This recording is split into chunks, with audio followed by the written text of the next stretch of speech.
जो आसपास की परिस्थितियां हैं ना, वो बिल्कुल परफेक्ट हैं। हर पर्सन को सही समय पर सही रिसोर्स उपलब्ध करवाना यूनिवर्स की ड्यूटी है। एक सीक्रेट लॉ जो काम करता है, जिसको जो चीज जब चाहिए वो प्रोवाइड कर दी जाती है।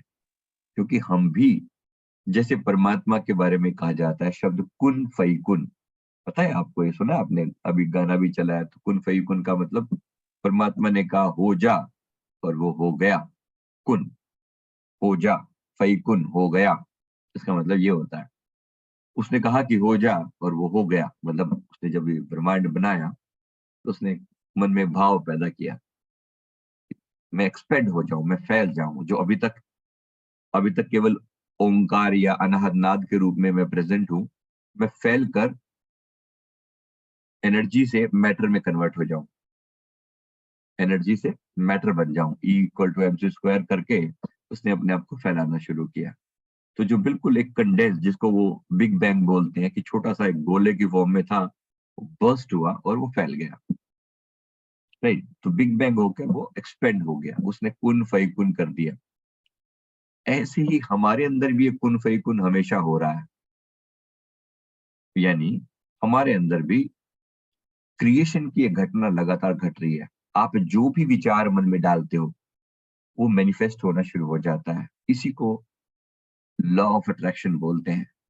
कुदरत वो आपके लिए वो परिस्थितियां बनाना शुरू कर देते हैं, जिससे आप उस चीज को मैक्सिमम ढंग से जी पाओ, आपकी बात पूरी हो सके। एक एक बात पर विचार करके देखना कि मेरे जीवन में आज जो भी है, वो सब मेरा ही मैनिफेस्ट किया हुआ है। और अब भी जो मैं सोच रहा हूँ, उससे भी वही मैनिफेस्ट हो रहा है, प्रकट हो रहा है मेरी लाइफ में।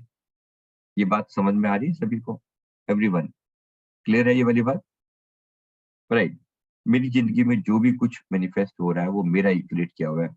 अब बात सारी ये होती है कि अगर आज हमारी आध्यात्मिक तरक्की नहीं हुई, आज हम मेडिटेशन ढंग से नहीं कर पाते, या मेरी शारीरिक कंडीशन ठीक नहीं है, या मेरी मानसिक कंडीशन ठीक नहीं है, ये सब भी हमारा अपना ही मांगा हुआ है, डायरेक्टली और इनडायरेक्टली। आप ये कहेंगे कि मैं ऐसा क्यों मांगूंगा कि मेरा शरीर खराब हो, मेरा शरीर में बीमारी पैदा हो, मैं क्यों मांगूंगा? आपने शरीर की बीमारी डायरेक्टली तो नहीं मांगी होगी, लेकिन आपने ये जरूर मांगा होगा कि जीवन में धन खूब आ जाए। उदाहरण समझो ना बात को। आपने एक ऐसी मांग कर दी, खूब आए, मैं चारों तरफ घिरा रहूं पैसे से, लोग मेरी बहुत सिर पे बिठा के रखे मुझे। तथास्तु, परमात्मा ने कह दिया। लेकिन उसी का कॉन्सिक्वेंसेज है, उसी का कॉन्सिक्वेंसेज है ये, उसी की। आपको तस्वीर का एक रुख दिखाई पड़ा, उसका दूसरा रुख आपने देखा नहीं। तो दूसरा रुख यही है कि अगर पैसा आएगा, तो उसके साथ जुड़ी हुई टेंशनें भी आएंगी। आया ना? टेंशनें आएंगी, बीमार भी करेंगी। आप, पैसा आपके पास आए, बीमार पड़ोसी हो, ये थोड़ी होगा। मतलब उसके कारण टेंशनें भी तो आएंगी ना, सिक्योरिटी की भी चिंता। गुरु नानक साहब जी फरमाते हैं, पापा बाज होए ना कट्ठी, मोया नाल ना जाए। यानी माया के बारे में, धन संपत्ति के बारे में कहते हैं, बिना पाप करे इकट्ठी नहीं होती वो, और मृत्यु के बाद साथ भी नहीं जाती। ये दोनों फैक्ट आपको अच्छे से पता है हर इंसान को, फिर भी इंसान उसकी मांग रखता है। बात तो सही है। तो पर ये है कि एक पैकेज डील की तरह से पता होना चाहिए कि अगर पैसा आएगा, टेंशनें भी साथ आएंगी। फेमस भी हो जाओगे, पैसा आएगा, चीजें मिलेंगी, पैसा होगा, कंफर्ट भी होंगे, लेकिन साथ में तनाव भी होगा। बस ऐसे ही हर चीज का स्वभाव है। तो जो चीज भी मिल रही है ना, उसके पीछे जो यही लॉ काम कर रहा है, एक पैकेज डील है। सुख के साथ दुखों का भंडार बना पड़ा है। एक कोई भी चीज की मांग करते हैं ना, उसकी कॉन्सिक्वेंसेस पूरी तरह से, टोटलिटी में उसे देखिए, तो बिल्कुल क्लियर पता चलेगा कि हमने जब जब कुछ मांगा, उसके साथ अटैच किए हुए दुखों की के बारे में हम भूल कर हमने सिर्फ सुख की मांग करी। लेकिन सुख के साधन बहुत किए, दुख का किया न कोय। तुलसी ये आश्चर्य है, अधिक अधिक दुख होए। कोशिश तो करी थी सुख पाने की, लेकिन हर सुख अपने पीछे मुसीबत लेकर आता है। ये बात अब कूट कूट के पल्ले पड़ चुकी है या नहीं? आ रहा है। बिना कुदरत के इस रूल को समझे हुए जब जब कुछ भी मांगोगे ना उसके साथ, संतान मांगी आपने, आपने पत्नी मांगी, पति मांगा, कोई तो साथी हो, परमात्मा ने कहा था आज तू। लेकिन आज जितने जोक पति पत्नी पर बनते हैं वो किसी और पर नहीं बनते। वो भी तो पता ही होगा ना, क्यों बनते हैं वो भी आपको पता है। सब भुक्त भोगी हैं, तो पता तो होगा, राइट? तो जितने वो क्यों होता है, क्योंकि सबके कहने को हमने साथ ही मांगा, राइट? जिसको कभी चंद्रमुखी कहा वो एक दिन कैसे सूर्यमुखी हो जाती है, या हो जाता है, चलो ऑपोजिट भी लगा लो, या एक दिन वो ज्वालामुखी भी हो जाता है, या हो जाती है, हो जाता है ना। कहाँ से हो जाता है वो था वैसे ही, या थी वैसे ही, वैसा ही था। लेकिन हमने अपने मांग को, हम जब किसी चीज को मांगते तो मन का स्वभाव है, मन अपने हिसाब से उसका बेस्ट पार्ट देखता है, बेस्ट पार्ट देखता है, राइट? तस्वीर का केवल एक रुख देखता है, दूसरा नहीं। कभी फोटो बहुत अच्छी लग रही हो ना, उसको जरा पलटा के भी देख लेना चाहिए, पीछे वही गत्ता लगा होता है गंदा सा, और क्या होता है। और आगे से बड़ी सुंदर हो सकता है, उगते सूरज की फोटो दिख रही है वहां पर, घोड़े दौड़ रहे हैं, फोटो दिख रही है, लोग बार बार लगाते हैं, जरा पीछे मुड़ के भी देख लिया करो, पीछे वही गत्ता होता है, सबका वैसे ही होता है। हमने चंद्रमुखी पत्नी की मांग करी, किसी ने, लोग मांगते हैं, हम तो सिर्फ देखते हैं, मांगते तो देखते हैं, तो वो कब वो, क्या उसके अंदर वो सारे दुर्गुण नहीं थे? पहले से ही थे। आपने भी एक सुयोग्य पति मांगा किसी ने, क्या उसके अंदर वो सारे दुर्गुण, सब कुछ था, बिल्कुल वैसी था। आपने बच्चों की मांग करी, बच्चे तो होने ही चाहिए। बच्चे आएंगे जो चिल्लड़पो मचाएंगे, वो कोई अपने हमारे पिताजी थोड़ी आके देखेंगे, हमें देखनी है वो मुसीबत भी, राइट? तो बात समझ में आ रही है? तो टोटलिटी में चीजों को स्वीकार करना सीखें। हम कहते हैं मैंने तो नहीं किया ऐसा कुछ भी। मैंने किया बाबा, मैंने किया, पूरा स्वीकार करें इस बात को। जब तक ब्लेम चल रहा है परमात्मा के प्रति, ऐसा तूने क्यों किया, परमात्मा को लेना देना, who the hell are you?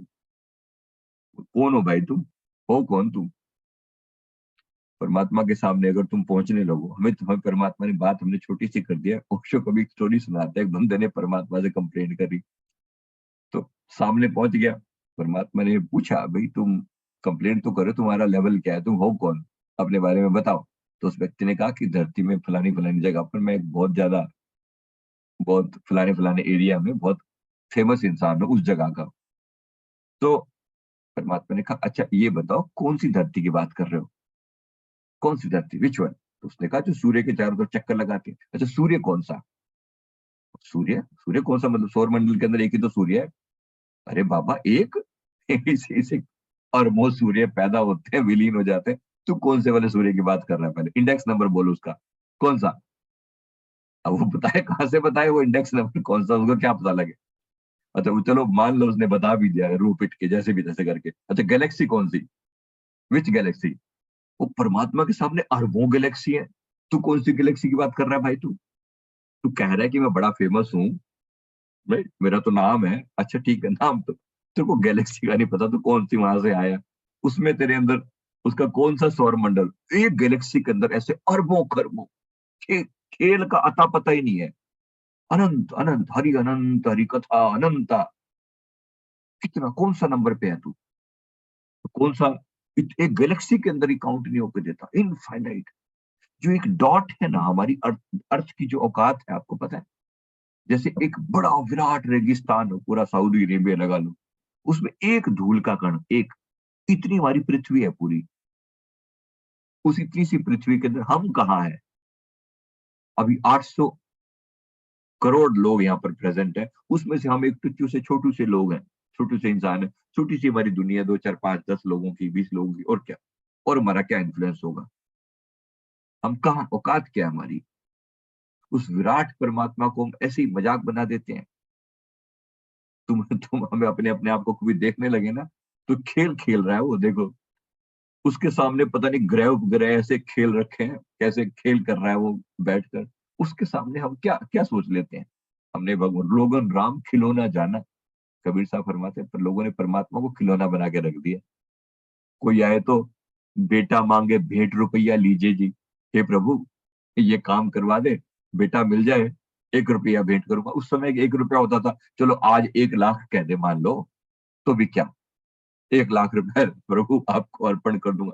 परमात्मा के सामने उसकी उसकी उसकी औकात के सामने अपनी औकात को देखना, एक एक धूल का कण, और उस कण पे भी 800 करोड़ लोग रह रहे हैं, उस 800 करोड़ में से तुम एक हो।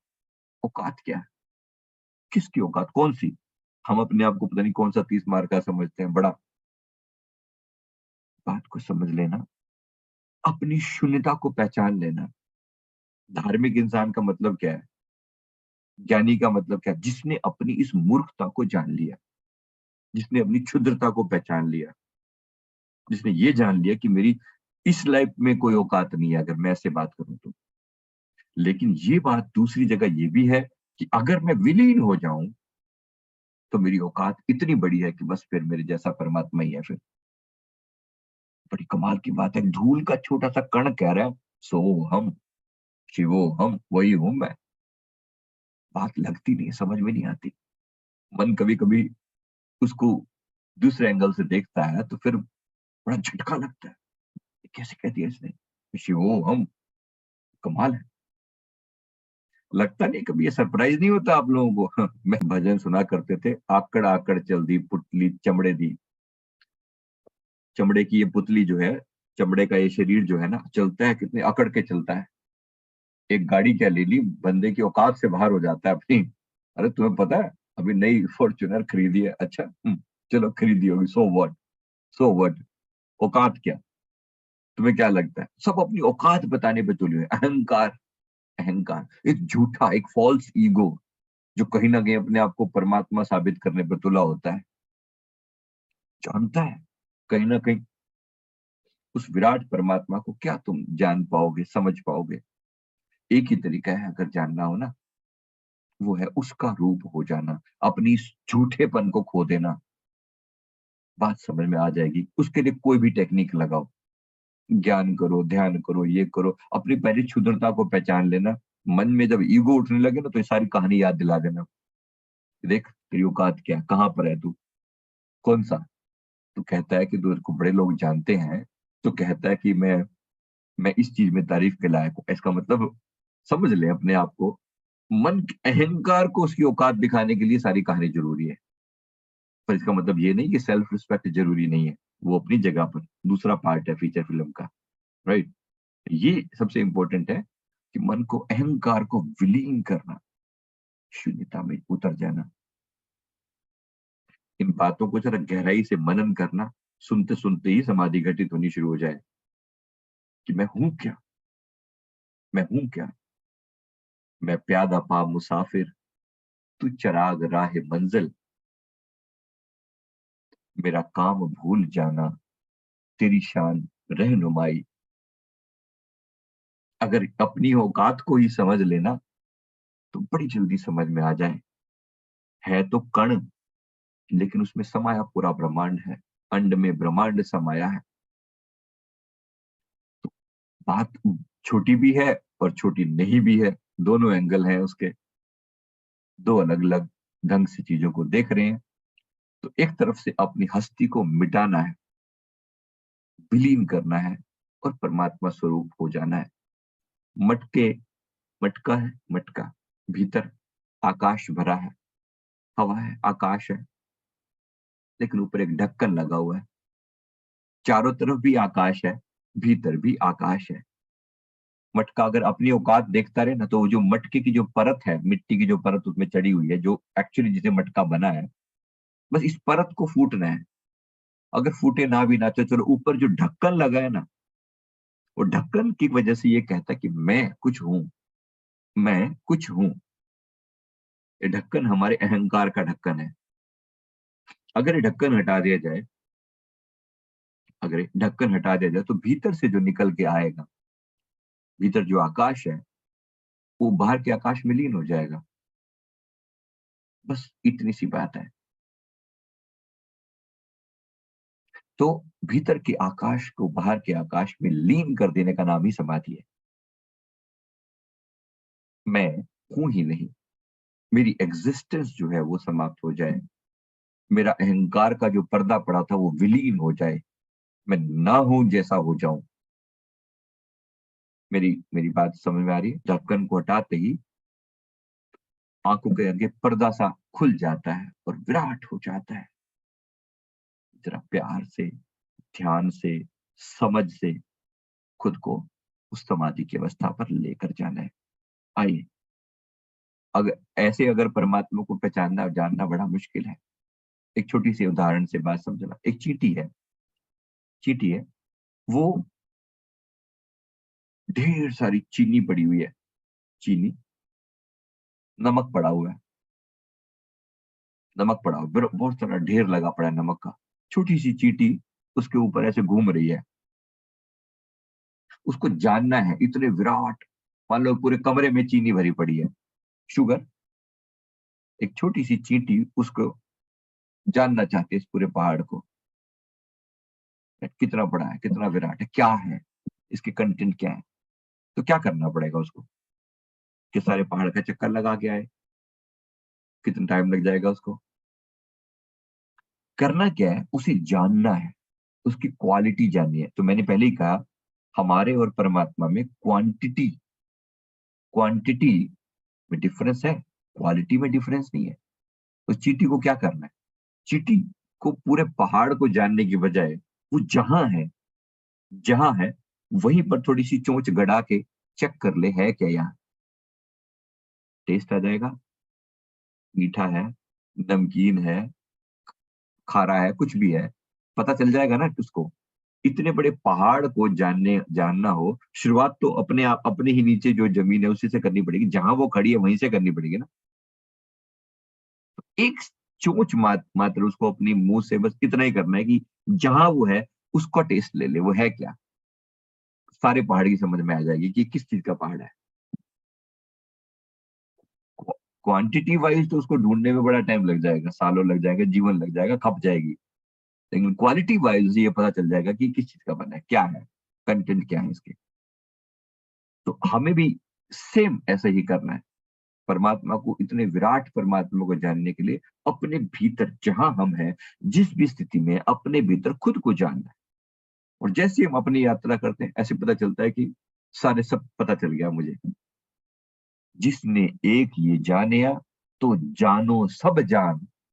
जिसने एक ना जानिया, तो जानो सब अजान।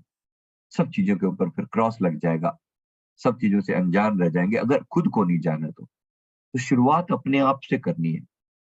दिल ही खोज, दिले दिल खोजो, दिल के भीतर बैठकर खोजो अपने आप को, समझ आए थोड़ी सी। तो ये धीरे धीरे अपने ही भीतर खोजना है, प्रयास करना है। जिन्होंने समझा बात को, तो अपने, जिसे तू कहीं भी ना पा सका, मुझे अपने ही दिल में वो मिल गया। तुझे जाहिद इसका मलाल क्या, ये नजर नजर की तलाश है, न सुकून दिल की आरजू, न किसी अजल की तलाश है। तेरी जुस्तजू में जो खो गई, मुझे उसी नजर की तलाश है। तो उसके लिए अपने आप को कुर्बान करने की क्षमता रहे। जैसे हम हैं, अपने आप को कुर्बान करने के लिए तैयार हैं, तो परमात्मा मिलेगा, मिला ही हुआ है। बात को समझ लें, डुबकी लगाएं अपने भीतर, शून्यता में उतर जाएं। व्यर्थ के विचार मन में जब भी आए ना, उसको विलीन करते जाएं। तो व्यर्थ के विचारों को विलीन करते जाएं परमात्मा में, और आप पाएंगे कि शून्यता सहज घटित होनी शुरू हो जाएगी, समाधि सहज घटित हो जाएगी। राइट। चलिए, अब हम अपना प्रयास पे उतरते हैं। टेक्निक कोई भी लगाएं, लक्ष्य शून्यता होना चाहिए। कुछ भी करें, लक्ष्य शून्यता होना चाहिए। ये समाधि एक बार बेस समझ में आ गया, तो ये हर समय समाधिष्ठ होकर रहा जा सकता है। जब जब आप कनेक्टेड हैं परमात्मा से, तब तब आप समाधिष्ठ हैं, ऐसा मान लें तो समझ आ जाएगा बात, तो समाधान मिलेंगे। राइट। चलिए, बहुत बढ़िया। धीरे धीरे